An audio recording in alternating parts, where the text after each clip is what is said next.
Ayon sa mga NBA expert, maliit raw ang tsansang manalo ng Pacers sa OKC ngayong NBA Finals. Kung mamalas-malasin pa nga raw ay kayang-kaya raw isweep ng OKC ang serye. Ito ay dahil sa total domination na ipinapakita ng OKC ngayong postseason. Balanse ang sistema ng OKC. Pangatlo sila sa points per game ngayong playoffs, habang number 1 ang kanilang defensive rating sa buong NBA. Kailangan nga raw maglaro ng perfect basketball ng Pacers every game para manalo sa series. Madalas sa mga laban ng Pacers ay sila ang nagdidikta ng tempo ng laro. Mahilig silang tumakbo at pabilisin ang pace ng game. Pero ito raw ay posibleng malimitahan ng OKC dahil sila ang number 1 pagdating sa transition defense.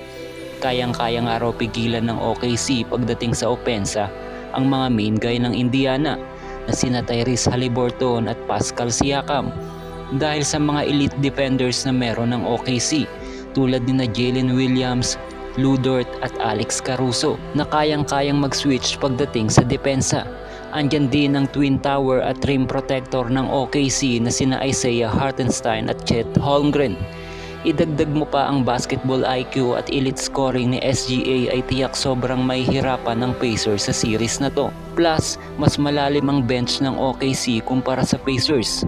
Yung Denver series na nga raw ang pinakamahirap na napagdaanan ng OKC so far this postseason. Sa ibang balita ay marami nagsasabing mas magaling raw si Chet Holmgren kaysa kay Victor Wembanyama.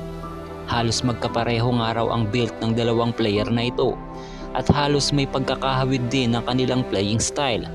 Ngunit kung susuriin nga raw mabuti ay lamang ang skills at basketball IQ ni Holmgren kumpara kay Wemby. Hindi nga raw nagagamit ni Wembanyama ng maayos ang kanyang advantage pagdating sa height, at parang mas priority nito ang tumira ng 3 points kaysa i-dominate ang painted area. Kulang pa nga raw ang skills nito pagdating sa loob, at yun ang mas dapat pagtuunan niya ng pansin para madomina niya ang NBA sa mga susunod na taon.